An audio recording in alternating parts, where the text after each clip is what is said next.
So there's a lot of information out there when it comes to real estate, specifically in Chilliwack, and a lot of time it's just noise or someone's unprofessional opinion. It's not really based on anything. And so in this video, I want to go over the exact facts, the stats, the graphs of what's happening here in Chilliwack, and make it just in a simplistic form because um, it's best that you have all the information so that you can make an educated decision, not based on someone's opinion or what their own 2 cents are, but based on real facts. And so that's what we're going to go over here. As you can see in this graph here, there's a lot of good things I want to show you here. But then at the very end, I want to give you obviously my 2 cents on what you're thinking about buying or selling here in Chilliwack. But then also show you some tools that I think are an absolute game changer when it comes to real estate, that things that buyers should know, things that sellers should do if they want to get the top dollar for their property.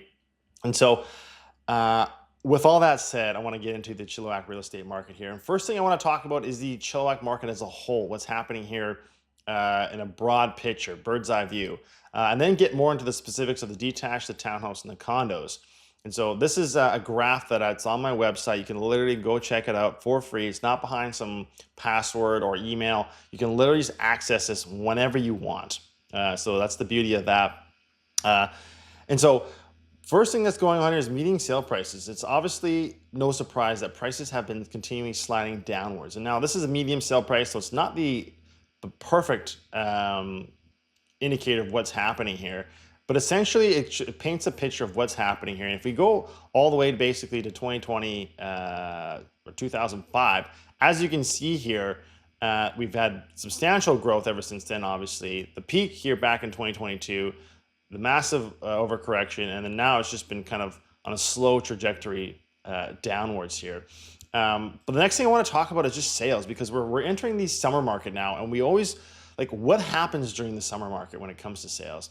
And it's always interesting because of the human psychology, what people like. It's funny because we think we're all special, and I would say we are special, but as a whole or as a society, we do most of the things the same. And what do I mean by that? Well, when we look at the sales, we can kind of see that in the winter months, not much activity happens, right? Like sales tend to be the less. We're actually seeing quite a substantial decrease in sales here this year. But every year it's the same, where there's less sales during the winter months because nobody wants to do anything. We get into the springtime where we see the initial push. Everyone's excited, right? Beginning of the year, everyone's excited. They want to go do something. And then that kind of early summer happens and people don't really want to do much. They're out on holidays, they're out doing things. And then we see that initial blip when people come back from holidays because they want to do something before the winter flies, essentially. And so we see that again here, right? And then there's actually a peak in June here, and then it came down again. And then we've seen that initial, last hump, the initial last hump. And then this was actually a slightly different market. Again, this is just the trends. Doesn't mean it's exactly what's going to happen, but with most certainty we can say that this is more or less what's going to happen. And so we've seen that where we have the initial push. We're now basically heading into June. And so what we're most likely going to see is less sales happen over the summer months. So if your house is on the market, expect less activity. And if buyers are out on holidays, out doing things. And so keep that in mind when you're here in the Chilliwack market. Now, new listings, again, that same kind of psychology, the same thing happens here, right? And so when we come to new listings, there's most likely going to be a bunch more new listings hit the market, right? More than we've seen in the past here. And so we have the initial spike and then we go down. And so we're in the summer months. I might take back what I just said, but I think we are at that point where new listings, I should say, are starting to come to the market. We are entering into summertime, so I imagine it's going to be less come then, and then we got to wait till basically the fall time to essentially see more activity happen. And so if you're thinking about buying a home right now, you're not liking what is on the market right now, there's going to be more activity happening here in the fall. Active listings is kind of the same thing. We've seen a slow growth here ever since 2022, so it's and if I back out all the way to 2026, essentially, right? So it's not as high as it's been in the past, but it's definitely climbing. And so it'll be interesting to see where it plateaus. But I imagine there's gonna be less active listings happening here coming into the summer months here. Sales active listings ratio. This is always an interesting one. Basically, how many homes are selling based on how many homes we have active. And so we're at 13.2%. Now, real quick, you're wondering, like, what the heck does this mean? I do have a legend here, so if you're checking out this graph on your own time, you can feel free to read these. It's just kind of simplistic terms of what they mean, but essentially, how many homes per the active homes are selling. So let's just say easy figure, we had 100 homes for sale this month. 13.2% of them sold. Well, that's exactly what's happening right now. But if it was a buyer's market, it'd be anything less than 12 homes per 100 homes. Then, yeah, basically it's going to be a buyer's market. Anything above 12, or anything 12 to 20 is going to be balanced. And then anything from 20 above is going to be a seller's market. And there's basically meaning more sellers are going after, or more buyers are going after the same amount of goods. Now, days on market, this is always an interesting one too, because I had it the other day. Someone's like, oh, how long is it going to take to sell my house on the market, right? It's like, well, obviously it depends on the pricing strategy you go with, but statistically speaking, right now it's 21 days is on average how long a home's going to take to sell. And that, again, that's for all properties across. We are going to get into the detached townhomes and condos, so stick around for that real soon here. And the last one here is percentage off original price. And this is more so for buyers, but I guess if you're a seller, you're wondering, like, hey, how much am I going to get off of my price? Well, statistically speaking, you're going to get about 7.2% off of your price. And so if you're thinking about buying a place, with most certainty, you can predict to get about 3 or just over 3% off. So if $1 million home, you're looking at about $30,000. So that is what's happening here as a whole here in Chilliwack. Now I want to get more into the specifics, the nitty-gritties. So let me just readjust some of these graphs here. And so big line being the detached, medium line being the townhome, the thin line being the condos. And so keep that in mind when we're looking at these graphs. Year over year, we've gone down 5.1% for the detached. The townhome's actually taking a kicking. Well, condos are as well, 15% down here in, in Chilliwack. And then the apartments here, 17.1%. So it's quite a substantial decrease that's happening here. And so, is that going to continue? It's always hard to say, but if I were to guess, I imagine it's going to continue here for the remaining of 2026, just a decline. And then 2027, at this point, it's anybody's guess. And so sales right now, usually we see that typical spikes, the typical spike. And so again, the detached being substantially more just because there's more detached homes in the market. But we're at that peak now where we're most likely going to see a plateau of sales happening. New listings, kind of same thing. We're at the point where, there's not going to be too many, I shouldn't say new listings because there's always going to be new listings, but the average right now is going to plateau. So expect that. Active listings, there's actually a lot of condos here right now. And it's always interesting to compare it to like where we were a long time ago, right? So it can get kind of confusing here. So we can just toggle some of these off here. So this is the townhome one right now.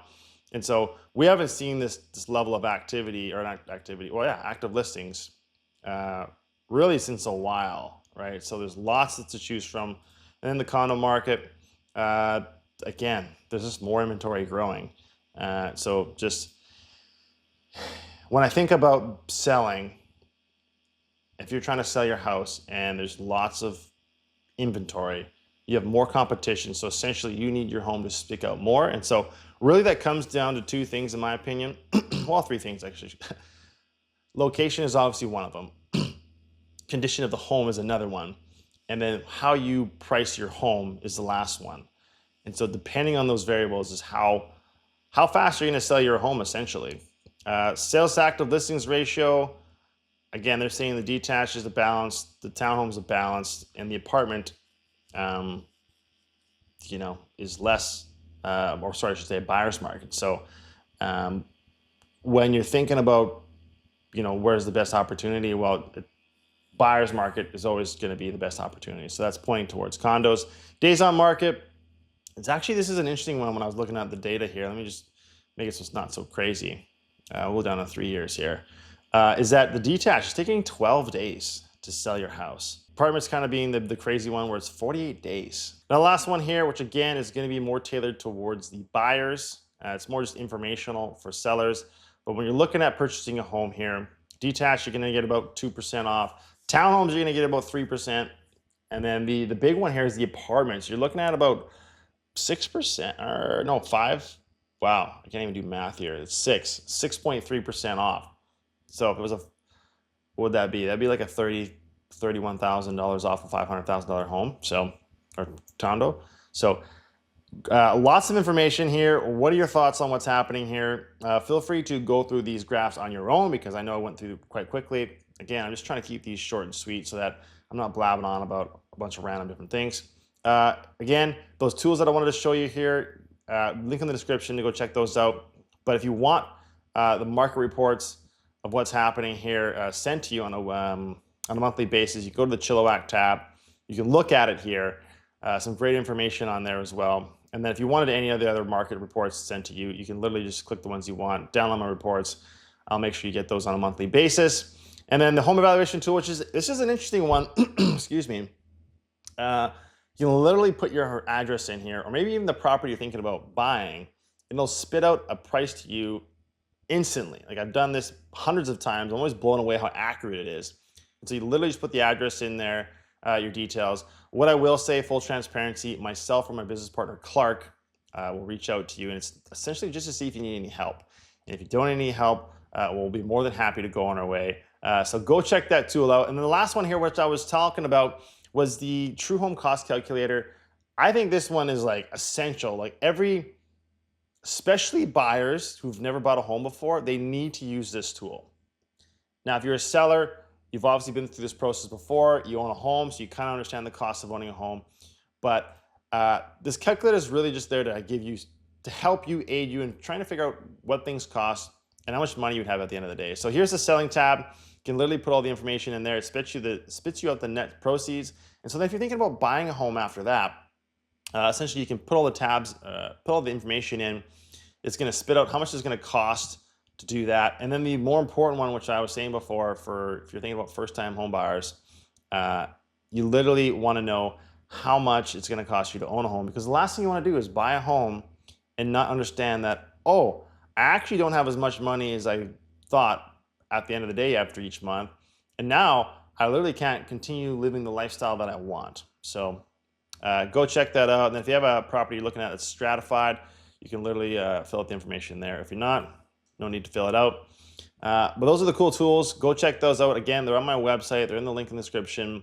But now if you are checking out homes, going to open houses, seeing what's out there, I encourage you to watch this video right here. It's how to spot a bad house in 60 seconds, where I literally go over everything you should be looking for when it comes to reviewing these homes. It's super important, super educational. So go check those out. But as always, I appreciate you watching, sticking around with me, and I'll see you in the next one.